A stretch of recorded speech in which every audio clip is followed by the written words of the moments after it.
In this video, I'm going to break down 2 different ways to think about color and how to apply them to your wardrobe. And then I'm going to share a tool that is going to help prevent overwhelm and ensure that your wardrobe is easy to wear as you add in more color. So the first way to think about color is probably what comes to mind when you think about what colors you should be wearing: color analysis. This is when you are categorized into different seasons or sub-seasons based on the color of your hair and your eyes and your skin tone. Color analysis can be a great starting point. However, one of the drawbacks for me personally and why I've never done color analysis with my clients is that it is largely subjective. You could go to 2 different color analysis professionals who are using different systems and come up with completely different seasons, especially if the system that they're using has subseasons. So it can definitely get confusing because it is not an exact science. Even if you don't want to go heavily into color analysis or pay someone to do your colors for you, or maybe you're confused by trying to do the online quizzes, there are 2 basic principles that I suggest learning about that can be really helpful in determining what colors you might want to wear in your wardrobe. And that is undertone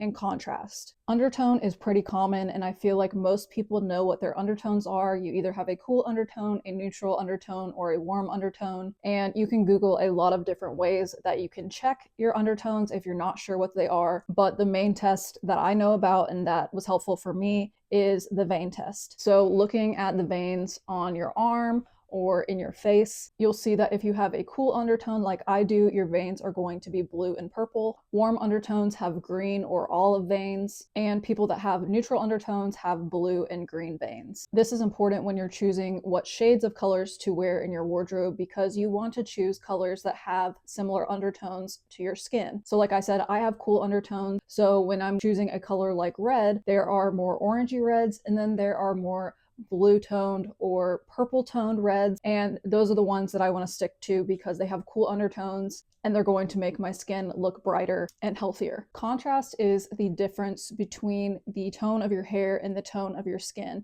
And the way to test this is to take a photo of yourself in good lighting, turn it black and white, and see how much of a difference there is between your hair and your skin. So I am a high contrast person. I'm very pale and my hair is very dark. This person has medium contrast. There is a bit of a difference between her skin tone and her hair tone. And then this is a low contrast person because there is a very little difference between her hair color and her skin color. This matters when you're choosing colors because you don't want to choose shades that are going to wash you out or are going to overpower your natural coloring. I'm a high contrast person, which means that I am wearing high contrast colors as well. Colors that are very vibrant but are also cool toned. What I'm wearing is a really good example of that today. I like to wear very bold royal blue. Somebody with a medium contrast is going to choose a more muted blue than this. And then if you're somebody with low contrast, you're probably going to want to stick more to pastel or dusty muted colors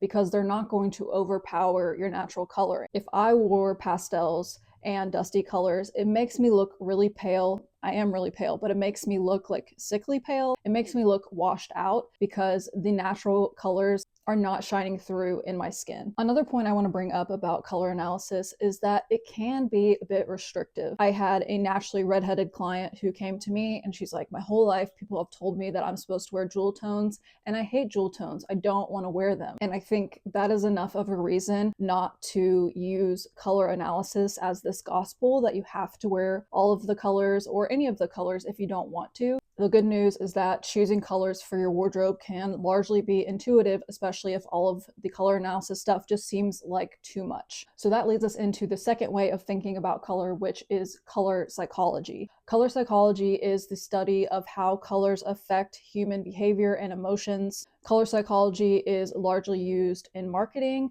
but it can also be used in personal style and applying it to our wardrobe.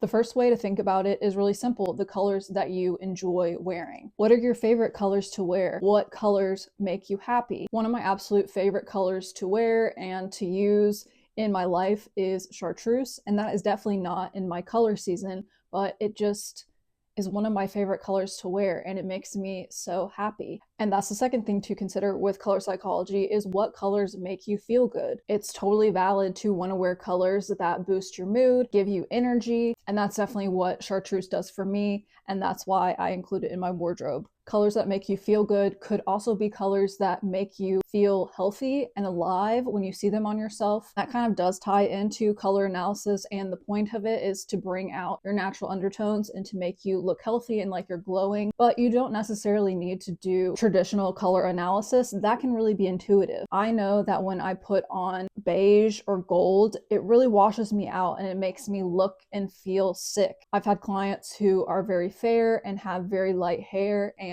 when they wear black, it just overpowers them and it makes them feel like the color is wearing them and not the other way around. So that just doesn't make them feel very good. The third way to apply color psychology to your wardrobe is to think about colors that are personally or culturally significant to you. You know, maybe your mom has passed away and her favorite color was fuchsia, and so you really love to wear fuchsia now because it reminds you of her. Maybe you avoid wearing black because it makes you think of a funeral. Maybe you don't wear red because in your culture that is only used at special occasions like a wedding. This point in particular always reminds me that there are many different reasons to wear color, not just because they're flattering on you. The fourth way to apply color psychology to your wardrobe is to think about colors that work for your personal style. If you're really inspired by that clean, classic 90s look, then you're probably going to want to wear camel and navy and white. If you have an edgier style, then you might want to wear black and red. If you have a super feminine style, then you might be sticking with pastels. But of course, the opposite could be true. You could have a really edgy style and only wear hot pink and red and girly colors. Or you could have a really dark feminine style where you're wearing dark maroon and black, burnt orange. That is really based on how you interpret your own style and how you combine different elements to make them your own. And the fifth way that you could apply color psychology to your wardrobe is to think about what colors reflect your personality. If you have a big personality, if you're very loud and extroverted, maybe you want to wear bright colors that reflect that.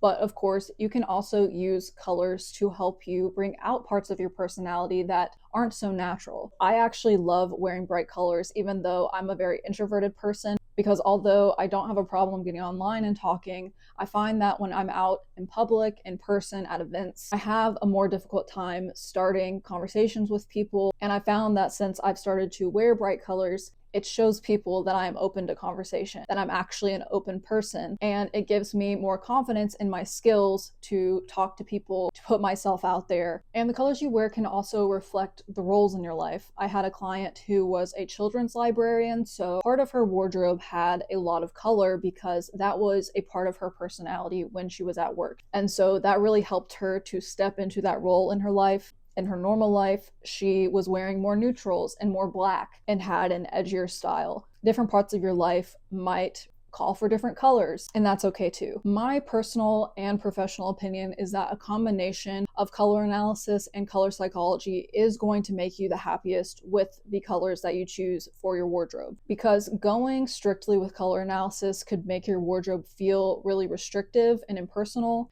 But if you were to have no parameters on the colors you were wearing, if you just said, I'll wear anything, that could lead to having a dysfunctional wardrobe where nothing works together. It could lead to you not feeling good in your clothes because the colors that you're choosing just aren't making you feel your best. And something that I think a lot of people don't think about is that if you have no parameters on the colors that you're going to be wearing, that can get really overwhelming when you're trying to shop for clothes. So speaking of that, now I want to share about creating a color palette, which is the tool that I use for myself and that I've created for all of my clients to help keep you focused on the colors that you actually want to wear and to keep you from getting overwhelmed when you're shopping. So this is my color palette. I created this in the app Bazaar, but you can make it on any art app in your phone, any way that you want to that makes sense for you. And I suggest keeping this on your phone for whenever you're shopping online or in person. It reminds you of the colors that you actually want to wear, and it's going to make shopping faster because you're not going to be distracted by colors that aren't in your palette, especially if you're in a store that is really well merchandised and has everything separated by color sections. You're going to be able to skip whole sections. I'm never looking at yellow clothing or orange clothing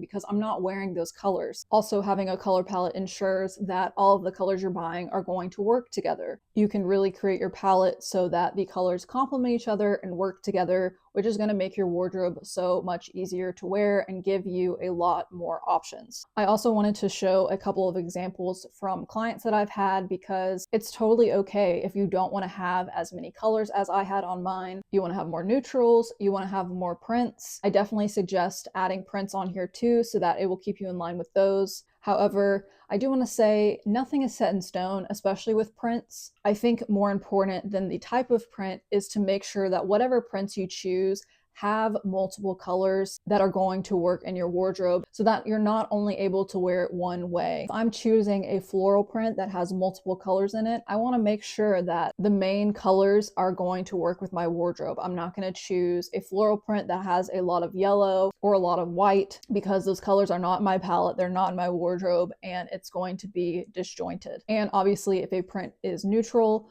or it only has two colors, that is going to be a lot easier to work with. You might not be able to create your full color palette right away, especially if you haven't been wearing colors for a long time. It's okay to add in one or two colors at a time as you're figuring out what you enjoy wearing. It can be super helpful to go try on clothes, even if you don't like the style, just to see the colors on yourself and see if you enjoy those colors. And then from there, it's going to be easier to shop for colors online for yourself. I really enjoyed putting this video together, and I hope it gave you some helpful tips on choosing colors for your wardrobe. Thank you so much for watching, and I'll see you in the next one.